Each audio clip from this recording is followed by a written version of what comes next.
बिस्मिल्लाहिर्रहमानिर्रहीम। अस्सलामुअलैकुम। मैं हूं उमर इनाम। पाकिस्तान का शहरी होने के नाते आज मैं शर्मिंदा हूं।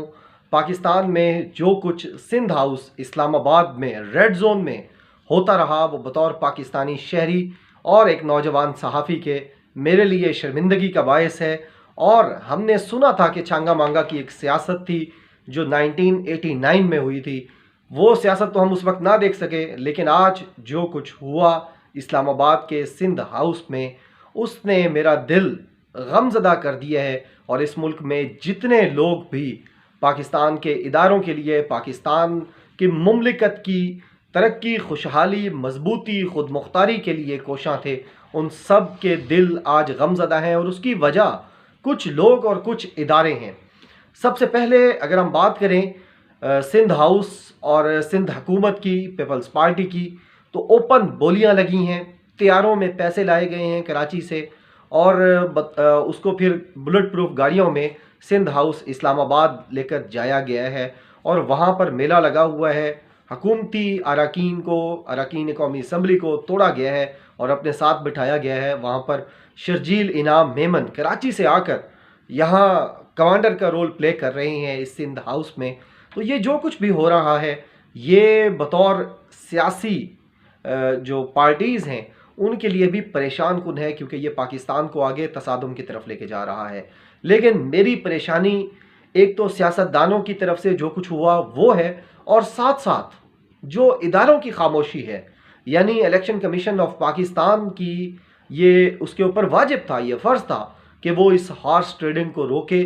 और ये जो इंसानों को घोड़े बनाकर बेचा जा रहा है, खोते और गधे बनाकर बेचा जा रहा है, और मैं कुछ अल्फाज थे वो नहीं चले अभी इस्तेमाल करता, लेकिन ये जो कुछ तमाशा लगाया जा रहा है, इसको रोकना इलेक्शन कमीशन ऑफ पाकिस्तान की ज़िम्मेदारी थी। इसके अलावा और भी बहुत सारे इदारे हैं जो ये तमाशे को रोक सकते थे, लेकिन अफसोस की बात यह है कि इलेक्शन कमीशन ऑफ पाकिस्तान इस वक्त बी टीम बन चुका है अपोजिशन की।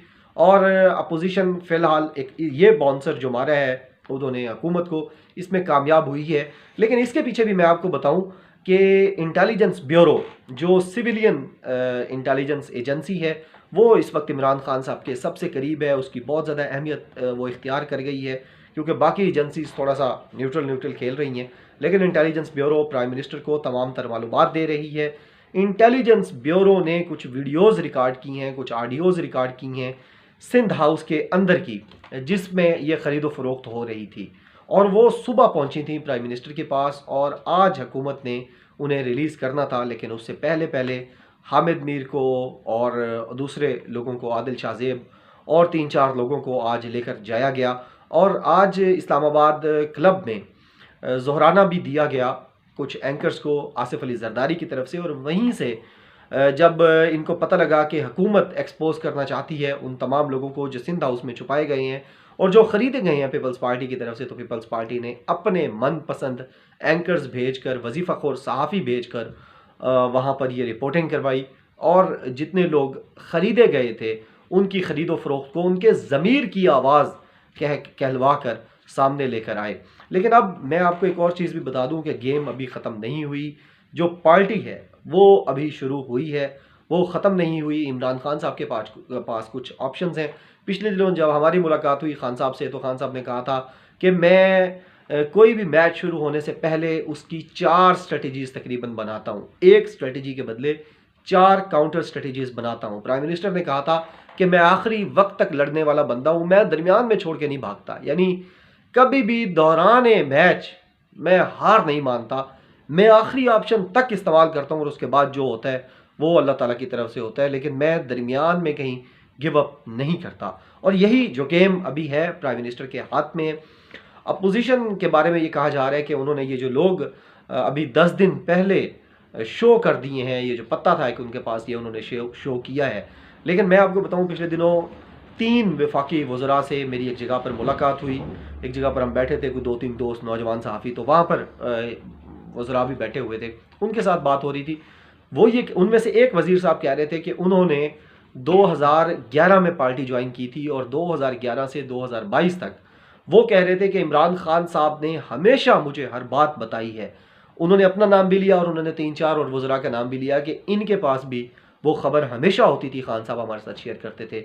लेकिन ये पिछले 10-11 साल में वो कह रहे थे, पहली दफ़ा हो रहा है कि इमरान खान के दिल में क्या है, वो कौन सी स्ट्रेटजी बना के बैठे हुए हैं, उन्होंने अभी तक किसी को नहीं बताया।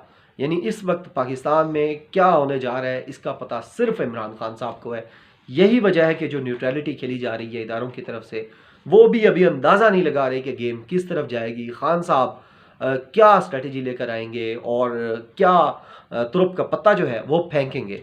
लिहाजा जब खान साहब ने ये सारी गेम ऑफ नर्व्स को अपने हाथ में ले रखा है, तो उस वक्त इमरान खान साहब की तरफ से, इंटेलिजेंस ब्यूरो की तरफ से जो बाउंसर मारा गया, उसके जवाब में अपोजिशन ने ये बाउंसर मारने की कोशिश की और ये सारे लोग जो ख़रीदे जा चुके थे, इनको 10 दिन पहले शो करवा कर इदारों को भी पैगाम भेज दिया है। जो न्यूट्रल बैठे थे उनको भी थोड़ा बहुत पता लगा है। इमरान खान साहब की भी स्ट्रेटजी बनाने में उनको और ज़्यादा आसानी होगी और उस स्ट्रेटजी को फिर इम्प्लीमेंट करने में भी उनको आसानी होगी। अभी कुछ ऑप्शंस हैं जो डिस्कस किए जा रहे हैं, लेकिन इनमें से कौन से इमरान खान साहब अपनी कानूनी टीम के साथ डिस्कस करके, क्योंकि देखें इसमें टेक्निकलिटीज़ बहुत ज़्यादा हैं, इसमें लीगैलिटीज़ बहुत ज़्यादा हैं। अगर इसमें कोई सहाफ़ी ये कहता है कि जी ये होने जा रहा है, तो नहीं होने जा रहा। मैंने ईमानदारी से आपको बताया कि इस वक्त अगर किसी को पता है तो वो सिर्फ इमरान खान साहब है। इमरान खान साहब अपने बाद पार्टी के सीनियर तरीन लोगों को भी कुछ नहीं बता रहे और वो आहिस्ता आहिस्ता चीज़ें सामने लेकर आएंगे। 27 तारीख को क्या होने जा रहा है, ये सिर्फ लोग कह रहे हैं जो वफाकी वज़रा हैं कि 27 को इमरान खान साहब सबसे बड़ा पत्ता शो करेंगे, लेकिन वो क्या है इसके बारे में उनको बिल्कुल वहम गुमान नहीं है।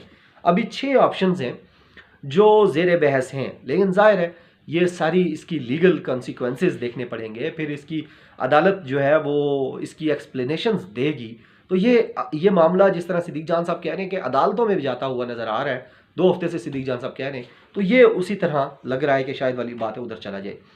पहला जो ऑप्शन है वो ये है कि बागी अरकान का वोट उनको वोट करने ही ना दिया जाए, यानी जो बागी अरकान हैं उनका वोट लिया ही ना जाए, यानी वो जाएं। पहली बात है वो जाए ना, उनको जाने ना दिया जाए। एक लेटर लिखा जाए कि जी आप नहीं देंगे, यानी जो इमरान खान साहब के MNAs हैं उनको कहा जाए, हुकूमती MNAs को, कि आपने नहीं जाना। ये पहला ऑप्शन है। दूसरा, अगर वो चले भी जाते हैं, कहीं से आ जाती है कि अदालत वगैरह से, आजकल इदारे भी इन्होंने पहले मैनेज किए हुए हैं, अगर किसी इदारे से ये आ जाता है कि जनाब आप वोट देने से नहीं रोक सकते या आप असम्बली जाने से नहीं रोक सकते, तो असम्बली जाने दिया जाए, वोट ना कास्ट करने दिया जाए। दूसरा, वोट अगर वो कास्ट कर देते हैं, वो जो है वो अदम एतमाद के हक में वोट दे देते हैं, तो फिर वोट काउंट ना किया जाए। ये भी स्पीकर का इख्तियार होगा और इसकी एक्सप्लेनेशन फिर आइन और कानून और अदालतें और इदारे, ये सब उस तरफ गेम चली जाएगी। तीसरी चीज़ क्या है कि अपोजिशन अरकान जो है वो तोड़े जाएं, यानी जिस तरह आज राजा रियाज का और नूर आलम खान का अगर ज़मीर जाग सकता है, जिस तरह वो कह रहे हैं कि जिनके ज़मीर जाग गए हैं, तो भाईजान 162 बंदे अपोजिशन के पास भी हैं, उनके भी तो ज़मीर जाग सकते हैं। और शायद वाली बात है आपने 8 लोगों के ज़मीर जगाए हों, वहाँ 20 से 25 लोगों के ज़मीर जाग जाएं, फिर आप क्या करेंगे? तो ये भी एक ऑप्शन है। लेकिन अब जाहिर है मैं आपको बता रहा हूँ, मैं कानूनी माहिर नहीं हूँ, मैंने गुफ्तगू करने की कोशिश की है, कुछ ना कुछ केस को समझा है, लेकिन क्या इमरान खान साहब ये ऑप्शन इस्तेमाल भी करेंगे? सवाल ये यहाँ पर आकर पैदा होता है कि अगर वो इस्तेमाल करना चाहते हैं, पहले खान साहब खुद फैसला करेंगे कि वो कौन सा ऑप्शन इनमें से इस्तेमाल करना चाहते हैं और फिर उसकी ज़ाहिर है कानूनी माहिरीन के साथ वो रोज़ाना की बुनियाद पर मिल रहे हैं। बाबर अमान साहब, अटॉर्नी जनरल साहब, वज़ीर कानून साहब, ये सारे रोज़ाना की बुनियाद पर बैठ रहे हैं और डिस्कस कर रहे हैं इन कानूनी मामलात को। एक और चीज़ है, इजलास ही ना हो, यानी स्पीकर जो है वो इजलास को कोई भी अपनी पावर इस्तेमाल करते हुए, गैर कानूनी और गैर आइनी तरीका तो ज़ाहिर है कोई इस्तेमाल नहीं करेगा, क्योंकि आइन की खिलाफ वर्जी पर गद्दारी का मुकदमा आर्टिकल 6 लगता है और कोई बंदा आर्टिकल 6 फ़िलहाल असद कैसर साहब या कोई भी नहीं लगवाना चाहेगा। लिहाजा जो कानूनी पेचीदगियाँ हैं उनको इस्तेमाल करते हुए और स्पीकर अपनी पावर इस्तेमाल करते हुए इजलास को गैर मुअय्यना मुद्दत तक मौखर कर सकता है। और ये भी हो सकती है गेम कि इस इजलास को या ये जो अदम तहरीक है इसको जून तक लेके जाया जाए और जून में बजट पास करवाने के बाद ये सारा निज़ाम मैनेज किया जाए। ये भी चीज़ें चल रही हैं। फिर दूसरी चीज़ है कि बागी अरकान को पहले ही नाअहल करवा दिया जाए, लेकिन मैं समझता हूँ कि इतनी ज़्यादा तेज़ी से इलेक्शन कमीशन मैनेज हो चुका है, वो किसी एक लम्हे भी इमरान खान को रेस्क्यू नहीं करेगा, इमरान खान की हुकूमत को रेस्क्यू नहीं करेगा। इसी तरह अदालतें भी ज़ाहिर है मैनेज है।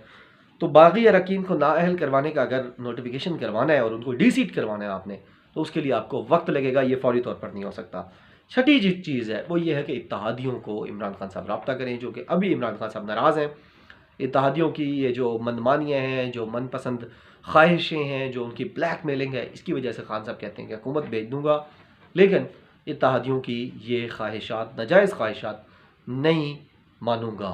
लिहाजा ये सारी वो चीज़ें हैं कि इत्तेहादियों के साथ खान साहब बैठ जाएँ, उनकी गुफ्तगू सुन लें, उनके कोई मुतालबात जायज़ हैं, कुछ ले कुछ दे की बुनियाद बनाकर इत्तेहादियों को साथ मिला लेते हैं, तो फिर ये 8-10 बंदे जो हैं, ये इनके तोड़ने का फ़ायदा नहीं होगा इस तरीके से अपोजिशन को, क्योंकि अपोजिशन के अपने बंदे भी कुछ ना कुछ ज़ाहिर है बीमार हो जाएंगे, कोई शायद कुछ भी हो सकता है। लिहाजा ये सारा सिनेरियो है, 6 ऑप्शंस हैं। मोराल बुलंद है प्राइम मिनिस्टर का, जो वफाकी वज़रा बता रहे हैं, फ़ाइटिंग मोड में है, और वो कहते हैं कि उनका ट्रैक रिकॉर्ड ज़ाहिर है सारी ज़िंदगी फ़ाइटिंग का है, तो वो कहते हैं मुझे किसी को बताने की ज़रूरत नहीं है कि मैं फ़ाइट करूँगा। लोगों को ये महसूस होना चाहिए, वो अपनी पार्टी को बार बार कह रहे हैं कि आपने घबराना नहीं है, और कुछ साफ़ियों को भी उन्होंने पैगाम भेजा है कि कौम को कहें घबराना नहीं है। लिहाजा आपको भी यही पैगाम है कि आपने घबराना नहीं है। उम्मीद है आपको आज की वीडियो पसंद आई होगी। अपना बहुत ज़्यादा ख्याल रखिएगा। बहुत शुक्रिया। अल्लाह हाफ़िज़। पाकिस्तान जिंदाबाद।